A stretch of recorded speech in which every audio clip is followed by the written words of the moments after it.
Two skulls, found inches apart, fused into the exact same block of stone inside a cave on the southern coast of Greece.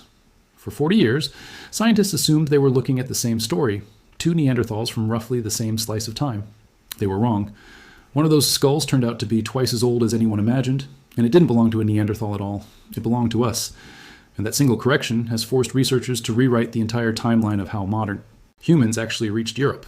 So what did they actually find buried in that Greek cliffside, and why does one broken piece of bone matter so much to the story of everyone alive today? Let's get into it.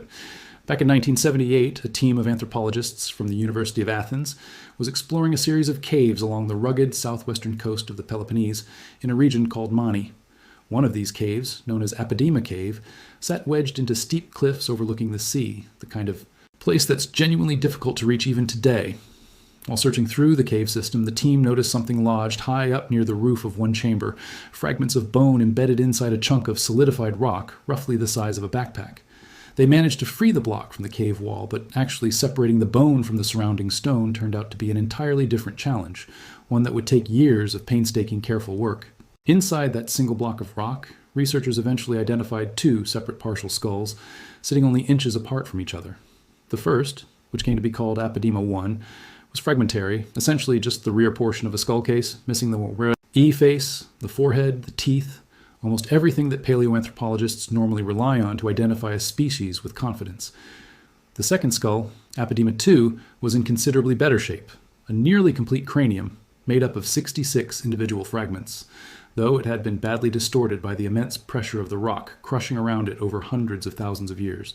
At the time, in the late 1970s, researchers examined both skulls, made their best judgment based on the tools and techniques available, and concluded that both fossils were Neanderthal. That classification stuck for decades.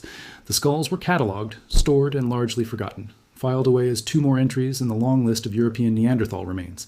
Nothing especially remarkable compared to other finds. Nobody suspected that one of these two skulls was quietly sitting on a discovery that would eventually force the entire field to reconsider how early humans spread out of Africa. The breakthrough came decades later when a team led by Katerina Harvati, a paleoanthropologist at the University of Tübingen in Germany, decided to take a fresh, far more rigorous look at both fossils using technology that simply didn't exist back in 1978.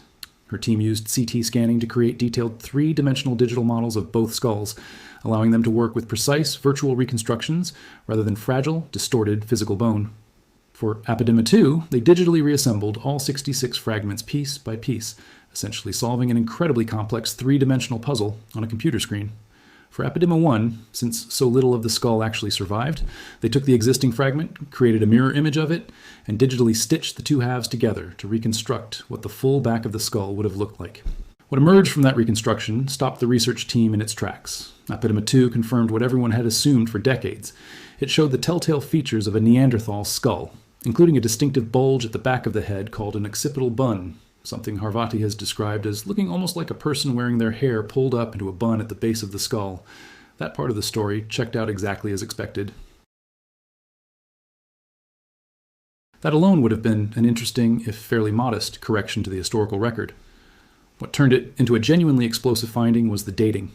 Using uranium series radiometric dating, a technique that measures the radioactive decay of uranium trapped inside mineral deposits that formed around the bones, Harvati's team determined that Apodema 2, the Neanderthal skull, was approximately 170,000 years old. Apodema 1, the modern human skull sitting just inches away in the exact same block of rock, came back at approximately 210,000 years old. Read that again, because it's the detail that upended everything. The modern human skull wasn't younger than the Neanderthal skull sitting next to it. It was 40,000 years older. Before this discovery, the oldest confirmed Homo sapiens fossil found anywhere in Europe was roughly 40,000 to 50,000 years old. Well, within the time frame, most researchers already accepted for when modern humans arrived on the continent and eventually replaced the Neanderthal populations already living there. Apodema 1, at 210,000 years old, blew past that established timeline by more than 150,000 years. It instantly became not just the oldest Homo sapiens fossil ever found in Europe, but the oldest Homo sapiens fossil ever discovered anywhere outside the African continent, full stop, surpassing even a previously significant 180,000-year-old jawbone found in a cave in Israel. To understand why this single skull fragment caused such a stir across the entire field of human evolution, you need to understand the story researchers thought they already had figured out. For roughly 2 decades before this discovery, genetic and archaeological evidence had converged on a fairly clean, tidy narrative. Every single person alive today whose ancestry traces outside of Africa descends from a relatively small group of migrants who left the African continent sometime around 70,000 years ago.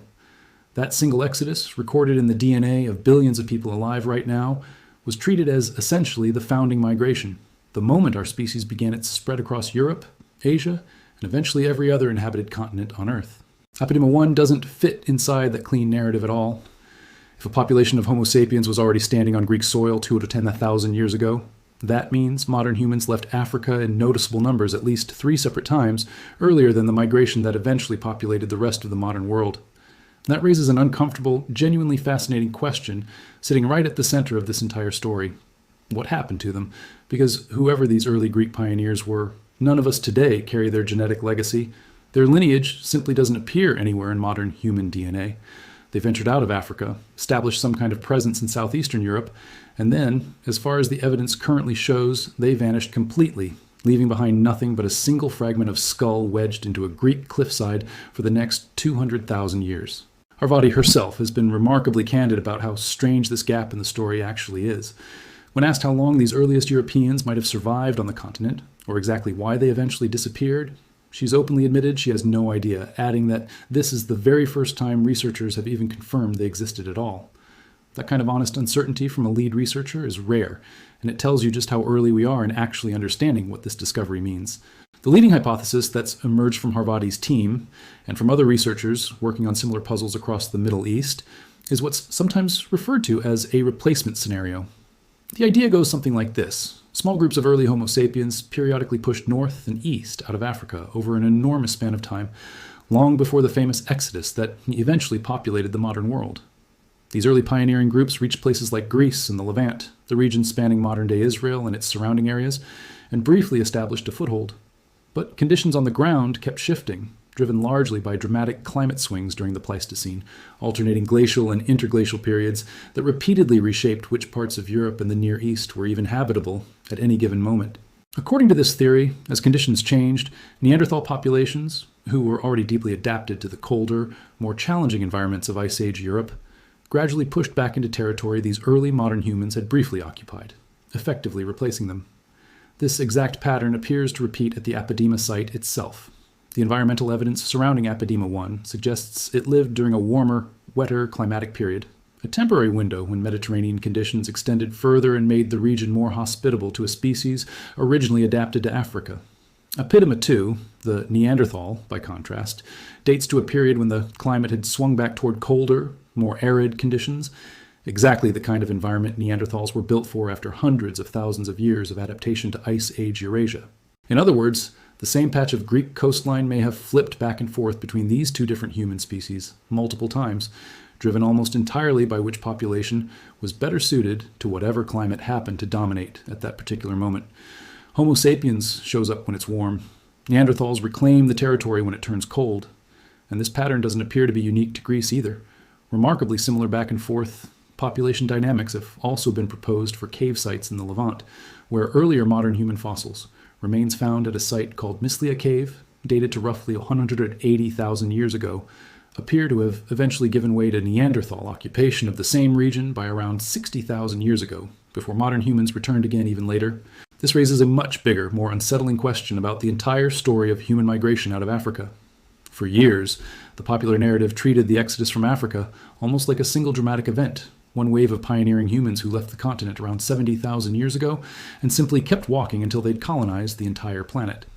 Apodema 1 suggests the real story was messier, more chaotic, and played out over a vastly longer stretch of time than that. Modern humans may have attempted to expand out of Africa repeatedly, perhaps many times across a span of well over 100,000 years, only to be pushed back, replaced, or simply wiped out by shifting climate and competing populations again and again, long before one particular wave finally succeeded and left a permanent genetic mark on the rest of the world. There's an added layer of complexity here worth sitting with too, because Apodema 1 isn't the only clue suggesting humans and Neanderthals crossed paths in Europe far earlier and far more often than researchers used to think.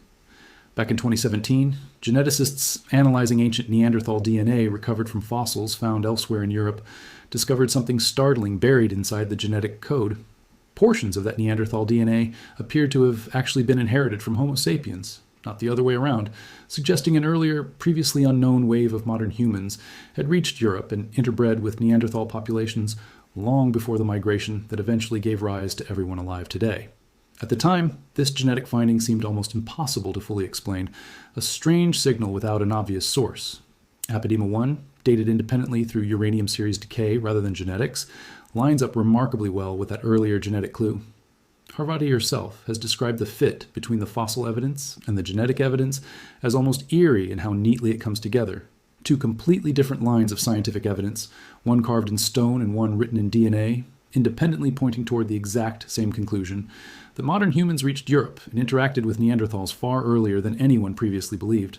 Naturally, a claim this significant didn't get accepted without serious pushback from within the scientific community, and it's worth being upfront about that ongoing debate rather than pretending the science is fully settled. Some researchers have raised pointed questions about the reliability of the dating itself.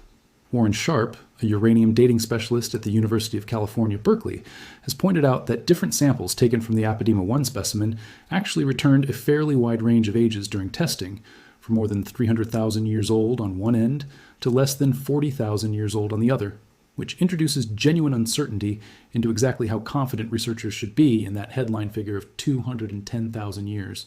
Other paleoanthropologists have questioned whether a single, incomplete fragment consisting only of the back portion of a skull, missing the face, the jaw, the teeth, and virtually every other feature typically used to confidently distinguish between human species, is really enough physical evidence to support such a dramatic conclusion.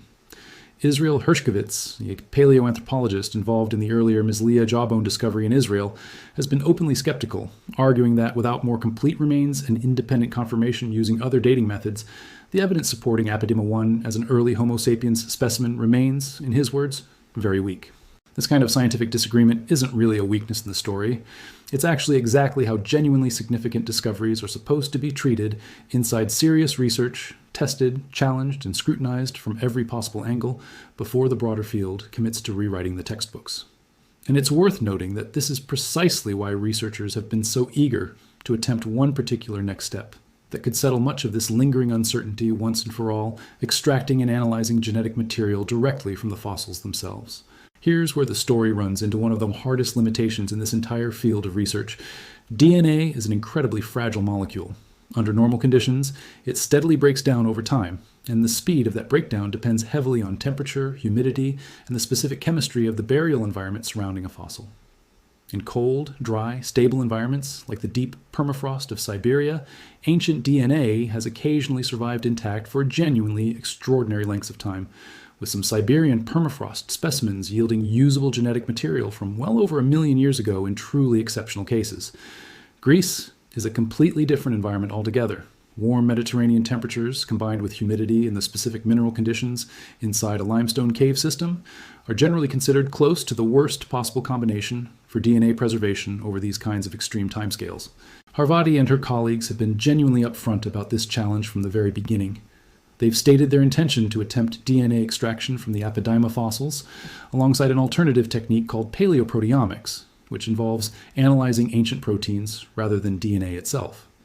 Proteins are considerably more chemically stable than DNA over extremely long timescales, and because proteins are built according to instructions encoded in an organism's DNA, analyzing surviving ancient protein sequences can sometimes offer researchers a workable alternative path toward identifying which species a fossil actually belonged to, even in cases where the DNA itself has completely degraded beyond recovery.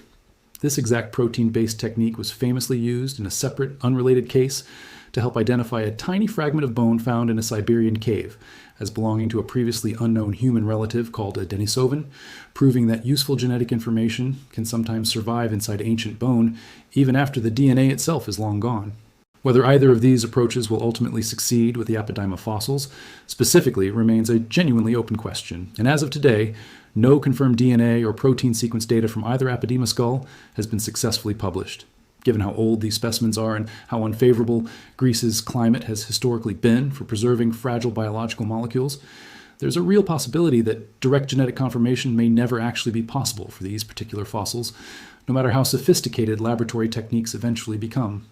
If that turns out to be the case, researchers will likely remain permanently dependent on skeletal shape, radiometric dating, and the broader pattern of circumstantial evidence to support their conclusions, without ever being able to fall back on the kind of definitive genetic proof that has settled so many other major debates in this field over the past 2 decades. Setting aside the ongoing scientific debate for a moment, it's worth stepping back and appreciating just how significant this discovery is for our broader understanding of who we are and where we actually come from.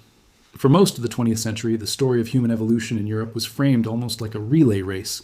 Neanderthals occupying the continent for hundreds of thousands of years, followed eventually by a single, clean handoff to modern humans arriving from Africa roughly 40 to 50,000 years ago. Apodema Cave suggests the real picture looked more like 2 different runners, repeatedly trading the lead back and forth across an enormous span of time, sometimes overlapping directly, sometimes interbreeding, sometimes replacing one another entirely as the climate shifted beneath their feet, stretching the entire drama out across more than 150,000 additional years that nobody previously accounted for. It also fundamentally reshapes how researchers think about the geography of early human expansion. Southeastern Europe, and Greece specifically, has traditionally been treated by archaeologists mainly as a transit corridor, a convenient land bridge connecting Africa and the Near East to the rest of the European continent, rather than a genuinely significant destination in its own right. Apodema Cave forces a reconsideration of that assumption. This wasn't simply a hallway that early humans passed through on their way somewhere else. It was a place where distinct human populations actually lived, adapted, competed for territory, and in at least one documented case, apparently vanished entirely over the course of a stretch of prehistory more than 4 times longer than the entire span of recorded human civilization. And that's really what makes this particular discovery so quietly unsettling once you sit with it for a while.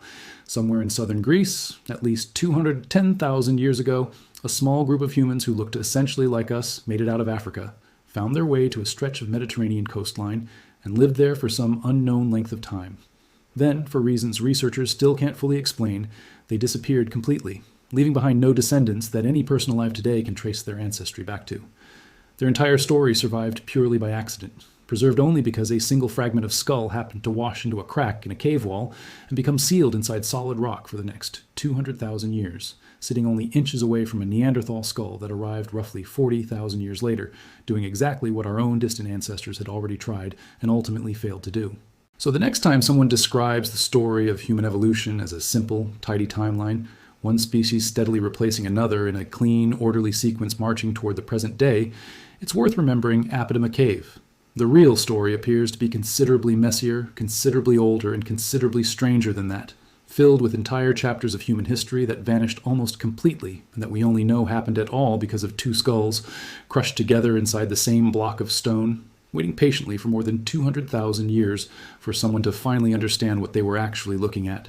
It's worth widening the lens a bit further here because Apodema Cave doesn't sit in isolation. Over roughly the past decade, a string of discoveries scattered across Africa, the Middle East, and now southeastern Europe has been steadily chipping away at the old simple version of the human story, almost site by site. In 2017, researchers working at a site called Jebel Irhoud in Morocco redated fossils that had originally been discovered decades earlier and dismissed as a strange, unrelated side branch of human evolution.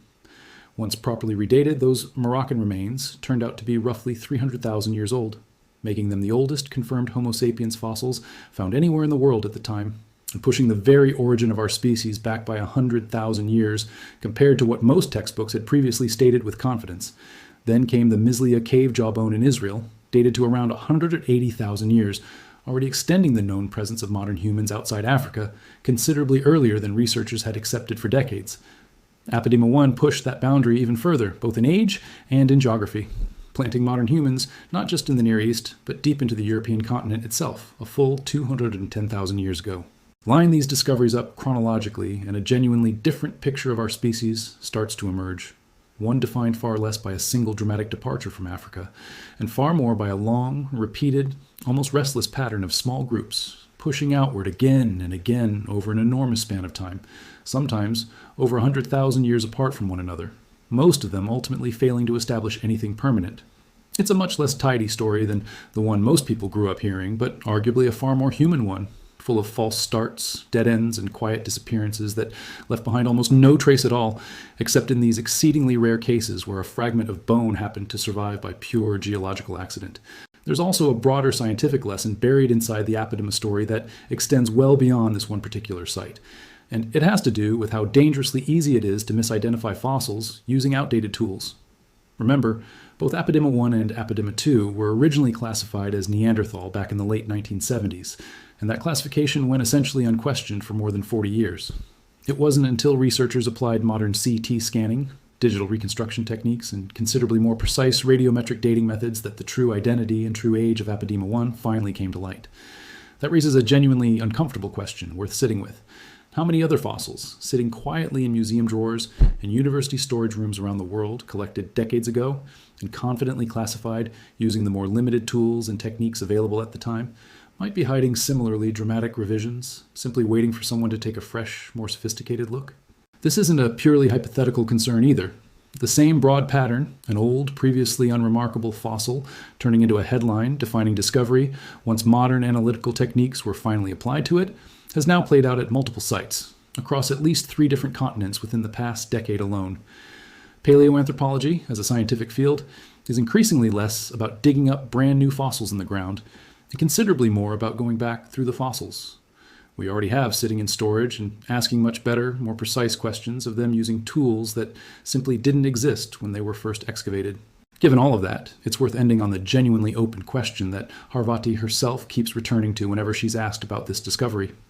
If a population of anatomically modern humans really did reach the shores of Greece more than 200,000 years ago, survived there for some unknown stretch of time, and then vanished so completely that not a single trace of their DNA survives in any person alive today, what does that actually tell us about how fragile and how contingent our own existence as a species genuinely is? The lineage that eventually succeeded the wave of migrants who left Africa around 70,000 years ago and went on to populate the entire rest of the planet wasn't obviously destined to succeed where these earlier Greek pioneers failed. It may simply have gotten lucky, arriving with slightly better tools during a slightly more favorable climate window, or catching Neanderthal populations at a moment when they were already declining for entirely unrelated reasons. Every single person alive today, every language ever spoken, every civilization ever built, all of it ultimately traces back to whichever specific group of early humans happened to succeed, where groups like the one buried in Apodima Cave quietly did not. That's not a footnote to the story of human evolution. In a very real sense, it might be the actual story, hiding in plain sight inside a single fragment of skull that spent 200,000 years waiting inside a Greek cliffside for someone to finally come along and ask the right question.